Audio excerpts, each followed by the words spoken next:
Nous a rejoint sur ce plateau. Bonsoir madame. Bonsoir monsieur Guibri. Merci de répondre à notre invitation. Merci à vous. Avec vous, on parle donc de la contribution de la diaspora burkinabé au développement du pays. Mais déjà, vous êtes du secteur de la santé. Oui. Et quand vous voyez ces images, ça vous interpelle? Bien sûr. Ben, évidemment, c'est un peu triste. Hein? Voilà, on souhaiterait mieux que ça, mais c'est très triste. Voilà, l'état de nos structures sanitaires au Burkina, vraiment, ça laisse à désirer. Récemment, nous avons accueilli un patient au Burkina, qui est au Sénégal, à Dakar. Vous résidez à Dakar. Et voilà, l'époux de ma nièce qui est venu se faire opérer pour un décollement de la rétine. La machine coûte 400 millions et tout un État burkinabé ne l'a pas. Il fallait se déplacer pour aller le faire à 1 500 000 au Sénégal. Donc vraiment... c'est un problème. C'est un problème. Il va falloir travailler donc à faire davantage du secteur de la santé une priorité pour le Burkina. Et peut-être aussi avec la contribution de la diaspora, on n'en sait jamais. Mais déjà, vous contribuez beaucoup, notamment pour apporter de l'eau potable au Burkinabé. Et dans ce sens-là, on va le voir à travers cet élément, une diaspora donc qui s'organise, décidée à jouer sa partition dans le développement du Burkina Faso. La question ce soir, que devient le fonds de soutien de la diaspora annoncé après le premier forum de la diaspora burkinabé? Ce sujet nous invite à en savoir davantage. Une coupure de ruban et une première coulée d'eau officielle au forage du village de Dorokui. Nous sommes dans la commune de Béréba, à Houndé. Ce forage est l'œuvre de Diafaso, l'association des Burkinabés de la diaspora. Née en novembre 2018, suite au Forum national de la diaspora, l'association a lancé une collecte de fonds en vue d'investir dans des projets de développement. Ceux qui étaient convaincus à leur retour au niveau de leurs différents pays ont sensibilisé nos compatriotes qui ont effectivement adhéré et donné chacun 1 000 francs, d'autres 50 000, d'autres 100 000, 200 000, etc. Et c'est ce qui nous a permis d'avoir pour la réalisation du premier projet un montant d'environ 9 millions, ce qui nous a permis de faire les deux forages, c'est-à-dire à Dorokui et à Tobenkora. Voilà, pour l'année 2020 également, il y a eu des cotisations, mais avec la Covid-19, il y a eu un peu de ralentissement. Avec cette réalisation, les femmes du village ne feront plus 5 km pour aller chercher de l'eau. Le soulagement est total.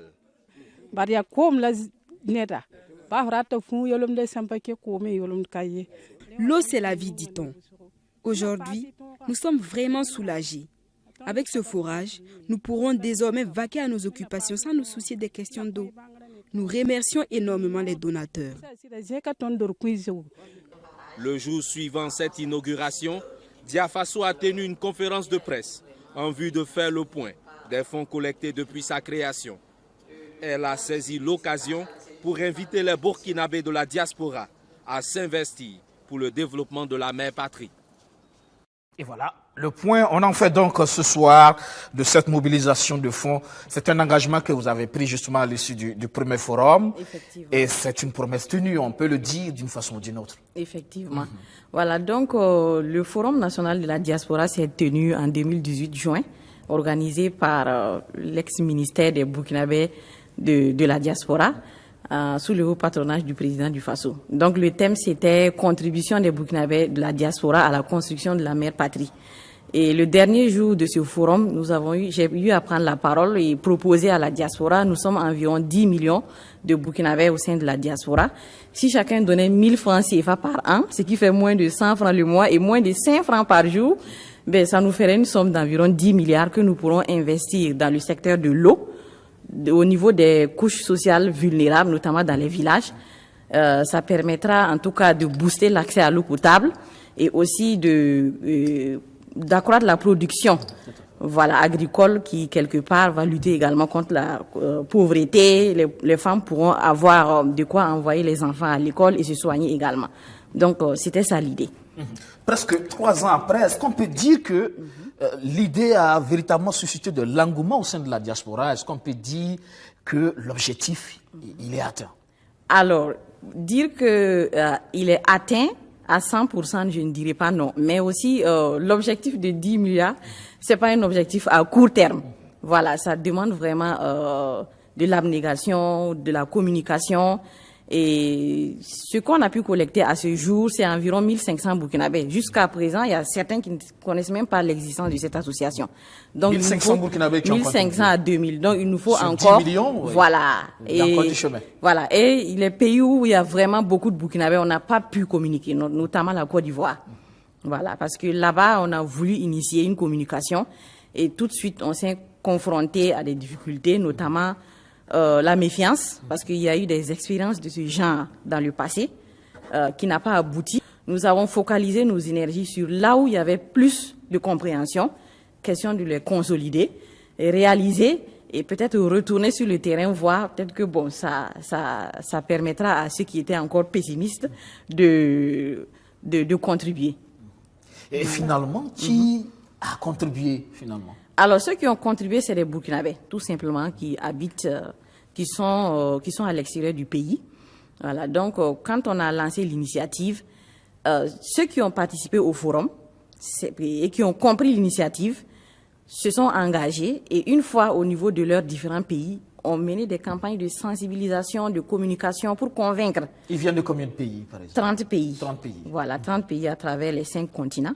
Voilà, donc ils ont pu vraiment communiquer. Il y en a qui étaient effectivement réticents, ça se comprend, c'est un début.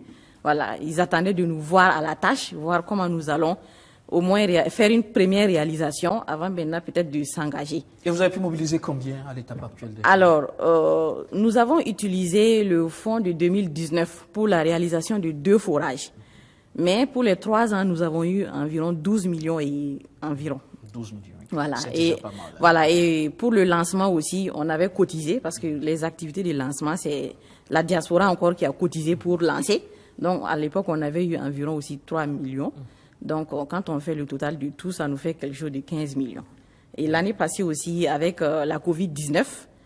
C'était plus compliqué. Voilà. Donc, on a rencontré beaucoup de difficultés parce que quand on a lancé déjà, ça coïncidait avec les attaques terroristes à répétition. Alors, tout de suite, il y a eu un élan de solidarité. La diaspora s'est mobilisée pour venir en aide à l'armée. Ensuite, les conséquences de ces attaques-là, les personnes déplacées internes, là encore, on s'est mobilisé pour faire des dons. C'est vrai qu'on vous a vu justement sur le terrain pour venir au secours des déplacés internes. Effectivement. Et par la suite, il y a eu la Covid-19 où, en Occident, par exemple, les gens étaient confinés, même ici. Donc, on ne pouvait pas sortir, aller travailler. C'était quand même un peu difficile pour nous encore de retourner pour demander, de contribuer, parce que là, l'urgence était bon, d'aider et de régler ce qui est les besoins quotidiens. Donc, on a fait une petite pause. Voilà. Donc, là, on vient de donner les forages aux populations et on compte relancer l'initiative au bien de la population burkinabé. Tout à fait. Voilà. Il y a déjà le geste qui est assez symbolique quand même. Hein, déjà, au-delà des dons pour les personnes déplacées internes, dans le cadre aussi de la Covid-19, vous offrez là 2 forages aux populations. Oui. C'est l'objectif principal, surtout axé sur l'eau. L'eau, parce que comme on dit, l'eau c'est la vie. Voilà, quand le Burkina est un pays à vocation agricole, et vous constatez qu'avec les changements climatiques, on ne peut plus compter sur la pluie à 100%. Donc, il faut mobiliser l'eau souterraine pour pouvoir subvenir aux besoins des populations en matière d'alimentation. Alors, au début, nous avions parlé du barrage, effectivement, mais nous avons eu à rencontrer les spécialistes au niveau du ministère de l'eau et de l'assainissement, qui nous ont dit que, bon, avec les barrages, parfois, il faut déplacer les populations. Ça demande beaucoup de moyens. Ça d'autres problèmes. Voilà. Les installations, il faut dédommager, etc. C'est ça. Mais ce qui est bien, on peut faire aussi des forages. Là, ça, c'est pas trop coûteux et ça touche un maximum de population. Par exemple, Doroku et Tobenkora, c'est environ 530 habitants. Donc, bon, pour ces 2 forages, nous avons pu vraiment satisfaire environ 1000 personnes. Il y a un 3e en vue pour Poignat, dans la commune de Toussiana. Voilà, là-bas aussi, en fait, c'est le premier village qui devait bénéficier. Mais quand la foreuse s'est déplacée, à un moment donné, la piste rurale était impraticable. Donc, elle a dû faire demi-tour.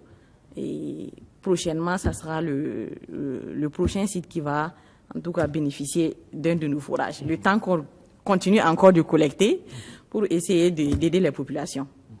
Donc la collecte se poursuit, comme vous l'avez dit, il y a eu pas mal de difficultés. On suppose qu'à l'interne, c'est pas si évident aussi de mobiliser la diaspora. On sait aussi que parfois la diaspora aussi est suffisamment politisée. Hein, et parfois, c'est une difficulté. Effectivement. Voilà, donc quand on a lancé tout de suite, bon, les gens nous ont taxé d'être une association qui roule pour le camp présidentiel. Voilà, on fait l'affaire du pouvoir, donc tout de suite, bon, il faut pas les aider. D'autres ont dit ça. Voilà, et nous avons même été vilipendés parfois sur les réseaux sociaux. Mais bon, nous sommes conscients que le Burkina, c'est au-delà des politiciens. Voilà, nous, le forage que nous avons réalisé, c'est pas Roch qui va aller boire là-bas, ni Zéphirin, ni Eddy. Ce sont les populations qui vont boire et c'est les Burkinabés. Donc, pour ceux dans la diaspora, il y a des gens aussi qui savent se mettre au-dessus de la mêlée, comprendre que c'est le Burkina qui est gagnant. Donc, ces gens-là nous ont aidés et on est arrivé à ça. Voilà. Donc, sinon, c'était vraiment, ça a été vraiment un point, comment dirais-je, ça a été un frein. Voilà, la politique. Mais on suppose qu'à partir de ce qui est réalisé là, ça c'est du concret, ça peut aider justement à changer un peu la vision qu'on a de la structure. Effectivement, parce que beaucoup aussi attendaient de voir, parce que comme j'ai dit tout à l'heure, il y a eu des initiatives de ce genre, mais on n'en a jamais vu une fin heureuse. Mais là, bon, nous avons vraiment suivi un processus qu'on avait prédéfini. Voilà, même le choix des villages, étant donné que c'est la diaspora qui a contribué, et au sein de cette diaspora, il y a des musulmans, des chrétiens, des Mossi, des Boaba, etc. Donc, on aurait eu un fonds consistant, on allait faire peut-être dans les 13 ou 14 régions, je pense bien. Voilà, ou sinon les 45 provinces. Mais là, nous avons plutôt privilégié le manque d'eau, c'est-à-dire le taux d'accessibilité. Nous avons utilisé le document qui existe au niveau du ministère de l'assainissement, de l'eau, qui s'appelle Inventaire national des ouvrages hydrauliques. Alors, sur cette base, nous avons filtré tous les villages qui n'avaient pas accès à l'eau potable au Burkina Faso. Taux d'accès à l'eau potable, 0%. Donc, on s'est rendu compte que ces villages sont installés le long de la bande frontalière avec le Mali. Donc, pour cause d'insécurité, on ne pouvait pas aussi aller là-bas. Bon, comme c'est une première, il fallait prendre toutes les dispositions pour que ça marche. Question de convaincre les autres. Alors, donc, on a redéfini d'autres critères qui nous ont permis d'avoir 9 villages dans des zones à moindre risque. Et par la suite aussi, nous avons identifié, en fonction de la population, le besoin en termes de points d'eau modernes et aussi le nombre d'habitants. Donc, nous avons fait un tableau de synthèse et lors de notre assemblée générale que nous avons fait par visioconférence, parce qu'on ne pouvait pas venir au pays. Donc, ceux qui nous ont aidés à mobiliser ces fonds-là, les leaders de la diaspora, les présidents d'autres associations, certains délégués CSBE, personnes ressources et aussi des ambassadeurs, des consuls qui nous ont aidés. Donc, on a fait la réunion et on a voté. Et on a classé les villages, 3 premiers villages. Et on a réalisé les 2 forages. Voilà. C'est en toute transparence. Oui. En toute démocratie. C'est ça. Issaka Coulibaly, voilà une initiative de la diaspora. C'est là aussi qu'on les attend. Bien sûr. C'est heureux qu'on ait aussi de temps en temps des sujets positifs comme ça. Parce que d'habitude, ce sont des sujets difficiles que nous évoquons sur le plateau. Donc c'est vraiment de souhaiter beaucoup de courage et bon vent surtout à l'initiative.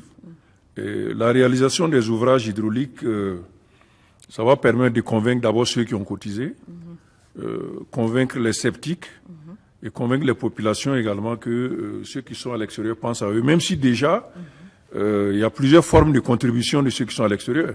Parce que tous ceux qui sont à l'extérieur ont des familles ici. Et beaucoup de gens vont à l'école et ont des petits commerces à cause de leurs parents qui sont partis à l'extérieur.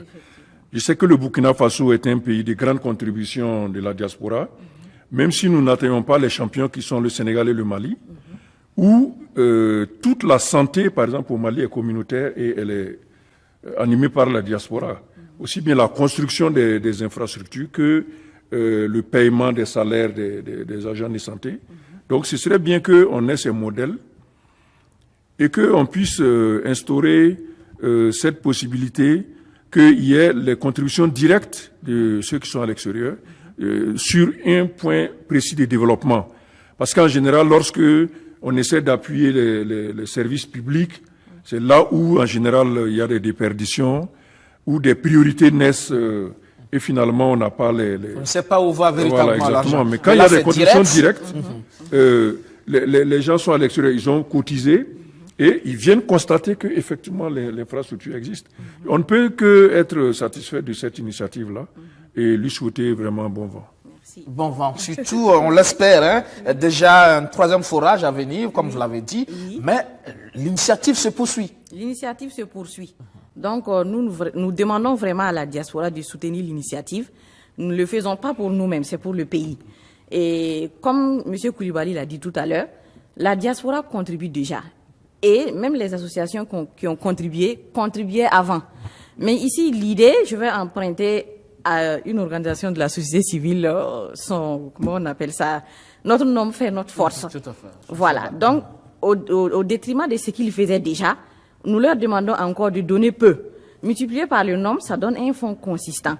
Et parce que individuellement... Et là, c'est un projet qui rassemble la diaspora en plus. Bien sûr. Parce que là, on devient là carrément un réseau où certains, même quand ils ont besoin d'autres compatriotes dans d'autres pays, communiquent avec eux.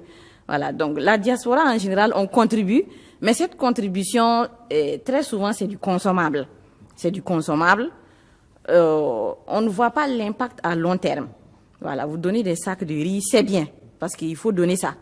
Mais on finit de manger, on est toujours dans le train-train quotidien.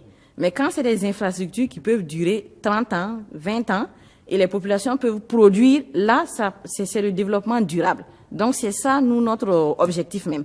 Voilà, donc contribuer au développement réel du Burkina Faso. Alors donc, l'initiative se produit et se poursuit, comme on l'a dit. Oui. Est-ce qu'il y a des objectifs à moyen et long terme? Alors, l'objectif que je peux dire ici, les objectifs, c'est toujours réaliser des infrastructures de développement durable. Voilà. Maintenant, peut-être dans notre stratégie, là, c'est un peu difficile souvent de toucher la diaspora parce qu'on est éparpillé à travers le monde. Donc, il faut du temps pour contacter les différents leaders, communiquer avec eux, les convaincre. Bon, là, on a déjà touché 1500. On espère que, avec la réalisation de ces infrastructures-là, certains vont nous contacter pour nous faciliter la tâche, parce que en Guinée équatoriale, par exemple, nous ne les avons pas appelés.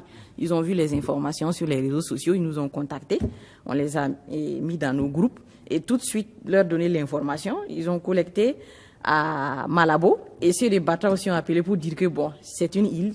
Ils sont prêts aussi, eux aussi ils ont collecté. Donc il y en a qui n'ont pas attendu qu'on les appelle, qui sont venus vers nous.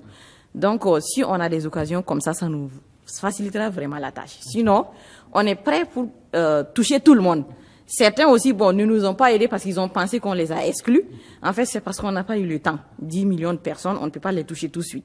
Mais l'objectif vraiment, c'est de toucher tout le monde. Voilà. C'est un objectif, c'est peut-être, ça demande une organisation au niveau de l'association pour justement pouvoir toucher tout ce monde. Oui, oui, effectivement, il faut qu'on s'organise. Voilà, parce que avec la Covid-19, tout le monde a compris l'utilité des visioconférences. On n'a plus besoin forcément de se déplacer pour aller rencontrer les gens. Donc, on va adopter ces systèmes-là, voir avec les leaders comment, dans le mois, par exemple, 2 visio ou 3 visioconférences, pour sensibiliser les populations et parfois aussi au niveau de nos différents moyens de collecte de données et de fonds, il y a un petit souci parce qu'avec notre compte Orange Money, on ne peut pas depuis l'extérieur contribuer. Voilà, parce que c'était le règlement. On nous a fait comprendre qu'un compte collecte, il est national. C'est individuel, que ça peut être international. On n'a pas voulu prendre des risques aussi, donc c'est un compte national. Donc, il faut que les gens envoient au pays pour que ceux du pays envoient dans le compte Orange Money. D'autres aussi, à l'étranger, tout le monde n'a pas accès à la banque. Voilà. Donc, nous sommes en train de réfléchir pour voir comment trouver des voies et moyens pour faire cette collecte-là de façon facile. D'accord. En tout cas, on va vous souhaiter bon vent pour la suite. Merci. Et merci encore pour cette contribution citoyenne au développement de ce pays. Je sais qu'ils sont très nombreux à nous suivre au niveau de la diaspora. L'appel est donc lancé pour ceux qui n'ont pas encore été touchés. Vous pouvez le faire directement en rentrant en contact avec l'association Diafaso. C'est bien ça. Voilà.